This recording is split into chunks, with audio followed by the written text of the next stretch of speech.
Well, microelectronics is coming to the high street, but not quite as the Not the 9 o'clock news team saw it. There are dramatic changes on the way which will affect the way that many people work. And it is all to do with this. It is called a barcode. Now, there are already familiar sites on groceries and magazines and library books. And in this programme, we'll be looking at some other applications as well. But first, let me explain how they work. They are very simply a quick way of getting information into a computer system. It's as if a machine could identify a person from his fingerprints, because that is in effect what they are, machine-readable fingerprints. And here is one of the machines that reads them. This sort of thing is in many libraries, but this one goes a bit further than most, and it actually tells us what it's thinking on this display here. Well, now, when the light pen is wiped over the reader's ticket, the light from its tip is reflected off the series of lines and back onto a photosensor, which is also in the pen. And because the thickness and the spacing of the lines varies, so the intensity of the reflected light varies, and that fluctuating signal is fed into the system's circuitry, where it is recognized as a number unique to the owner, say me. It identifies my number on the ticket, and then checks to see how many books I already have out. Let me do it. You pass it over the line, and there you can see it. Clear adult loans 0+4. It means that I'm clear, I haven't stolen any books, that I'm an adult, that I'm allowed to borrow up to 4 books, and at the moment that I have none.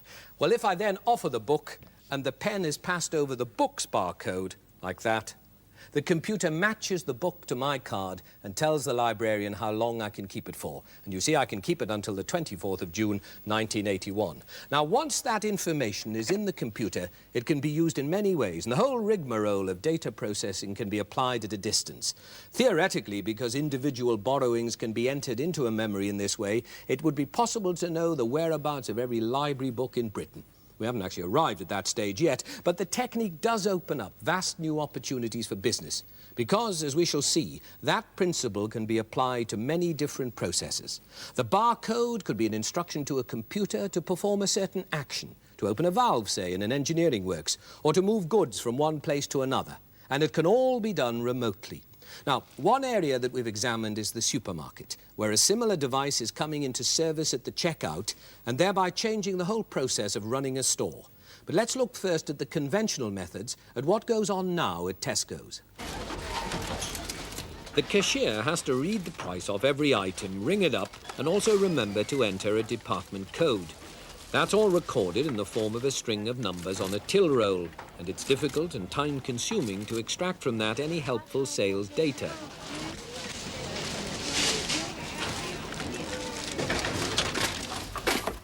In addition, every item has to be individually priced, because that's the only way the girl at the checkout knows what to ring up.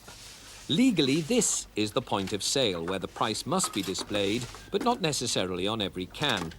And somehow, price sticker machines and cardboard boxes do not seem to have been designed with each other in mind.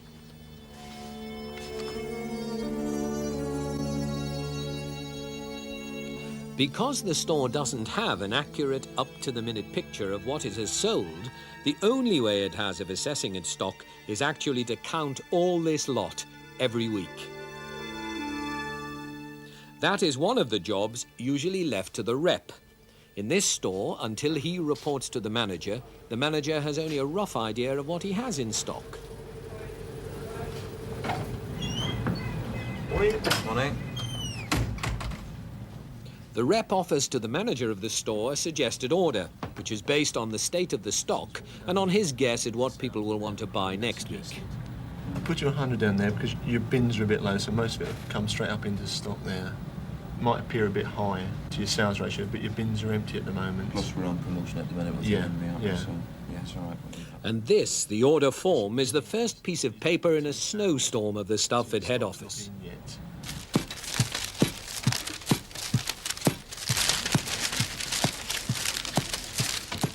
All the paperwork on these racks is necessary to keep Tesco's in business for just 1 week. Of course, they do know about computers at Tesco's. This is where the bits of paper are processed. But because it is still essentially a paper-driven system, it involves copying figures from paper onto the computer terminal. And every order, invoice, and delivery note has to be checked against the resulting printout.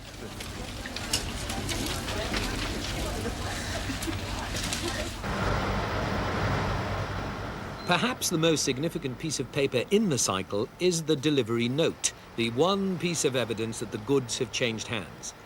It's also significant that it's the one piece of paper in the cycle that's likely to survive as a result of the new technology, which is about to affect everyone whose job we've just seen.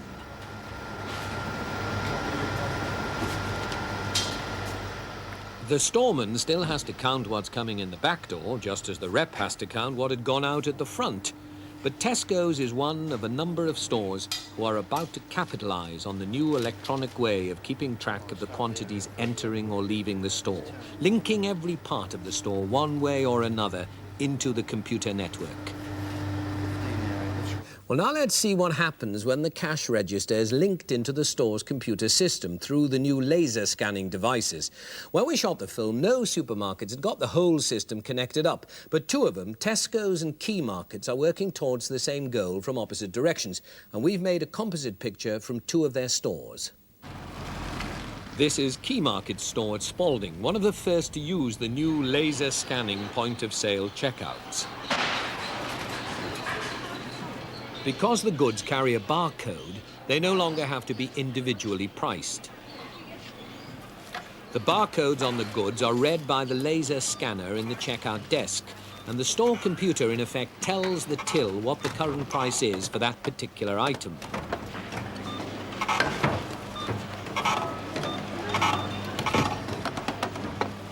That information is used in several ways. First, it appears on a display at the till.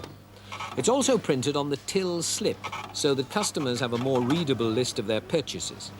But most important, it is used to generate a new order form, because the computer knows exactly how much stock the store is holding at any time. So, what will happen to the rep, now that he's no longer needed to count the stock each week? I feel that the rep we will do away with the less menial tasks that he has to carry out and make him a much more professional person for his company, in the fact that he'll be more interested in actually selling new products to me, discussing the business much more, and getting the most out of the products that he sells. What we've got for you this time on the Fiesta, we've got the 20 extra sheets. You've had it once before. There's 10 extra per roll, which is clearly labelled on there, so there's no confusion. Now that the computer can not only draw up the order, but also send it automatically down the telephone line, some people argue that the job of the rep will shrink so much that the number of reps needed will fall. We used to have the flat ones, 3 in a pack. At the back door, the delivery can be checked electronically against the computer's record of the order. I have with me two people who are concerned with this vision of the near future. John Flood, who is Deputy General Secretary of USDOR, that's the Shop Workers Union, and Donald Harris, who's a Director of Tesco's. And Donald, first, I suppose the main attraction is that it's simply so much more efficient. Indeed. We think that it'll provide customers with faster checkouts. We think the descriptive till slip is of benefit to them, and the ability to be more in stock of the good that customers want is a tremendous advantage. And will that mean in the end that you'll sell more, do you think? Well, we think so. If customers like shopping in the store, then they'll come in. If they come in, we will sell more. Well, now, John, it'll be more efficient, but will it mean fewer jobs? Most certainly, on the short term, it will mean a dramatic reduction in the number of jobs at the lower end of the supermarket. But will the that shelf fillers. But that mean that the jobs that remain will be more interesting than the present jobs? The jobs that remain will be more interesting. Many of them will call for a greater degree of skill and retraining to adapt to the new technology, and we certainly would be thinking that these new skills would merit higher reward. I thought you might be thinking that. Now, while he's negotiating higher wages for the staff, what will you as a manager be doing when you haven't got all this paper to shove about? Well, we see the store manager, rather than having to shuffle paper, having an opportunity to talk to his customers and look after his staff. And one of the things that one has to worry about is the position of the staff. And my company, on behalf of Tesco, gave an undertaking 18 months ago that there would be no compulsory redundancy with the introduction of new technology. But will there be more sort of surveillance of the staff, looking down, seeing what they're doing, seeing how fast a girl is working at a checkout? I think the measurement and productivity of staff is an important thing, but I think people like to be measured, and if they're measured and found good, then they should be rewarded for that. I mean, do you see this being more competitive? I mean, girls competing perhaps for prizes even for being the best girl in the store? Well, I don't see working in retailing being a competition by any manner of means. I think that it will lead to greater productivity, greater efficiency, and certainly one can only say that the companies who are investing millions of pounds in this must be quite certain of that, otherwise they wouldn't be going into it in the way they are. I mean, are you certain that it's going to come? Yes, I think this country can't duck it. We've got to accept that retailing will be affected by it, and many people would say that if you keep your head down, it will go away. In us, though, we're not saying that. We say it's coming, it's right for the industry, it's right for the country, and our people should share in the benefits which will come from it. Now, he's certain it's going to come, but you must be certain that it's going to be a benefit, otherwise your firm wouldn't be putting money into it. Absolutely. We have been conducting trials since 1977, and we believe that there will be significant benefits to customer, staff and shareholders. And we're being very solemn about it. Won't it also be really rather an exciting new world? Oh, yes. Well, the change is very interesting. The acceptance of new technology generally is very exciting, and witness things like washing machines, which now have programs in them and run on chips. So, yes, there are big changes coming, and the changes are interesting, without question. And any attitude to resist it, would you regard as Ludditism, or would you feel that a union will have to walk very carefully through this? Well, we're approaching this thing with, I think someone said, with a great deal of confidence mixed with caution. And I think that is the best approach. We certainly are going into it very thoroughly. We're looking for planning agreements, technology agreements, and we're certainly speaking not only for the retail staff, but for the consumer, because we believe that once it bites, it will bring a new dimension as far as the customer is concerned, as well as a new dimension to the retail worker. But can we say farewell to the commercial traveller? I don't think so. What it says is that the skills that the commercial traveller requires will have to be upgraded, and that he will have to be a better person at his job. Good. Well, now, this method of data capture, as the jargon for it is called, is happening not only in the retail trade, but in manufacturing industry as well. Now, we went to British Leyland, BL, where exactly the same principle is in use, but it is monitoring the flow of people as well as of things.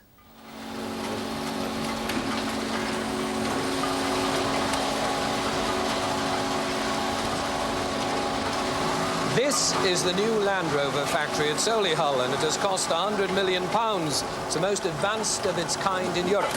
The date is November the 18th, 1980, and the factory is being commissioned.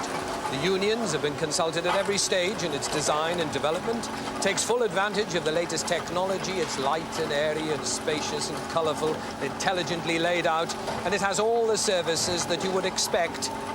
Plus this, because this is a single coaxial cable which threads its way throughout this factory and provides an information circuit. And management and workforce alike have two-way access to this information. And through this cable, they know everything that happens in this factory that matters. In fact, from the moment a man clocks in until the moment he clocks off, he is, as it were, linked to this information circuit. Because this is an electronic time clock, a microprocessor itself linked to the main company computer. So, but what use is that? Well, let me explain. When he puts his card in, the man is clocking on, and the machine records on his card, first of all, that he's clocked on, puts the time, and then when he puts it in at the end of the day, in a different column, it records that he's clocked off. And day by day, it prints out for him a cumulative account of the hours that he's worked, whether at basic rates or at overtime. But at the same time, of course, that information is going into the payroll, which means that there is no time gap between the work completed and the calculation done. And this, in effect, has reduced the clerical work by no less than 3/4. But it does even more than that. When a man clocks in electronically, he signals not only that he has arrived and is ready for work, but also what he can do. And that means that at the start of every shift, instantly, because of the electronic information system, the management knows the sum of the skills and the scatter of the skills that are available for work. In other words, it knows precisely who it's got and what they can do.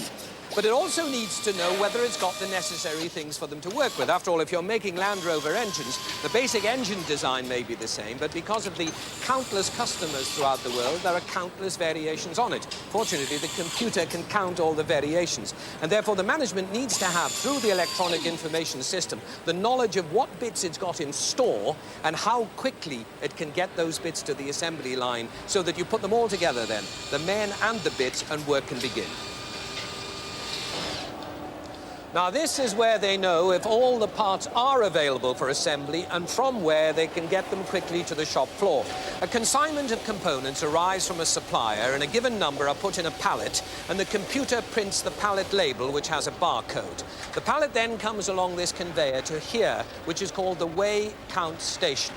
The bloke running it runs his pen light over the barcode, and the computer then records what has arrived. Now, the computer knows the weight of each individual component. It can subtract the weight of the pallet and therefore calculate precisely how many components there are.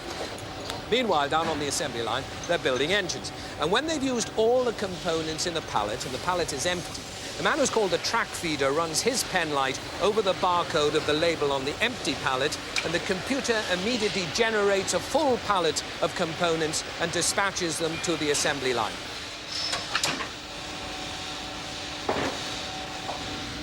Monitoring the performance of engines under test is also handled by microcomputers, and these in their turn are linked to the central information system.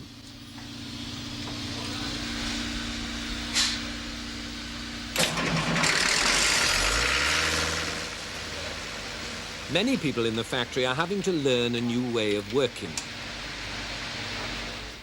In order to explain how all these systems work, BL have introduced an extensive on-the-job training program. It tells you about actually putting something into the stores, and if you press return, it'll show you that in a diagram.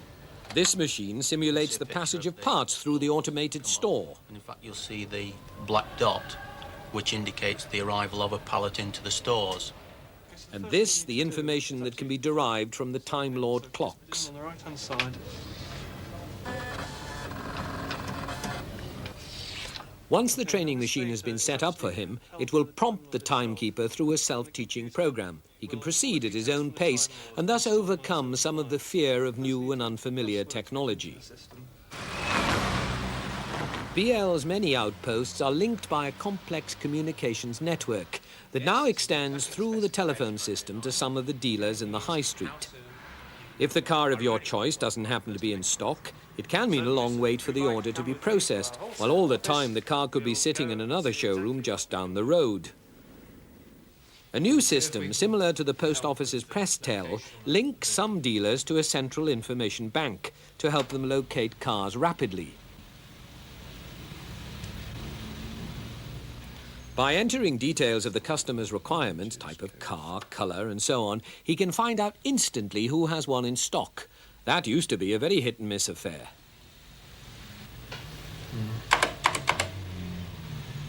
There we are, sir. It's a vehicle very close at hand in Birmingham. I suggest we give him a ring.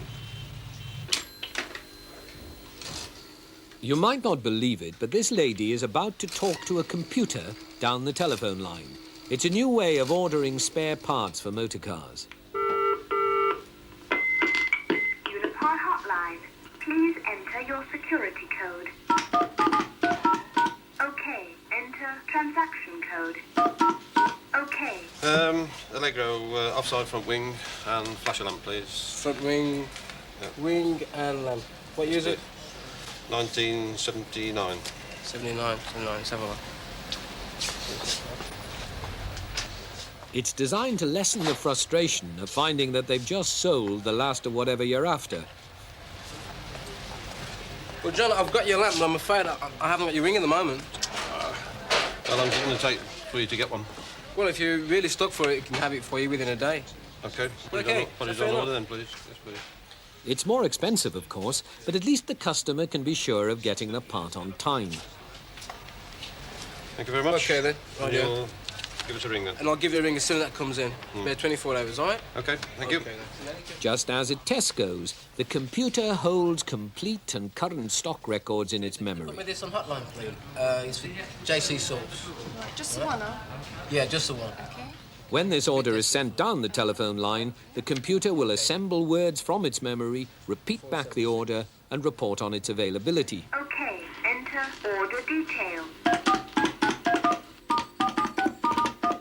Part number DZA476, quantity 1. Okay, enter transaction code.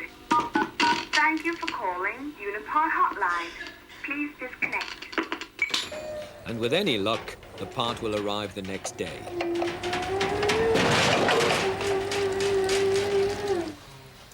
Is this company thinking about using a computerized system for its own internal housekeeping?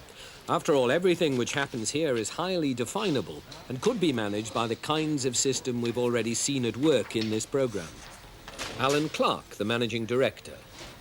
A project of that nature requires, of course, the careful research and the funding. And currently, with the pressures on cash, the funding is not there.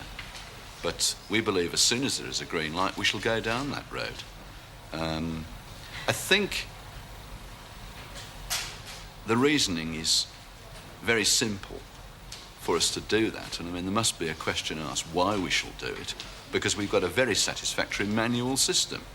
But the great difference is that the computer investment will cut our capital investment in stock. It will improve our service to our customers in every way, because that stock will then be in a profile so that we've got the right sort of stock for the right sort of demand. The other thing, of course, which is very important to customers, is very quick response. And what's the effect of all this going to be on the workforce then? Well, it won't have any significant effect, because the staff currently employed on our manual systems will be redeployed. We believe the aim of our computer will be to improve our service to our customers and, of course, enable us to increase the volume of business. And clearly that technique is going to expand very quickly, but how quickly do you think, John? I would think that in the food sector, by the end of 82, 83, you will see a great development in this area. And in things like car parts? The lot. What about in office work? What about banking? A very exciting and very mysterious area, because what we are told is that electronic funds transfer, which is basically the cashless society, is already being talked about in the corridors of power between the clearing banks and the retailers, and that by 82, 83, experiments will be well underway on this, and indeed we may find our cashless retail store in operation. And will the unions be welcoming this or imposing safeguards? We will most certainly be imposing safeguards, and I think we'd be very foolish not to. By virtue of the fact that we are showing our willingness to cooperate, I think we are entitled to say that we should seek safeguards and indeed seek some recognition for the new skills which will emerge and the loss of jobs in the short term, which we expect to experience. John, thank you very much. Now, next week we will be talking about the way in which people react to the new technology when we look at the way that the office will change in the next few years. Till then, goodbye.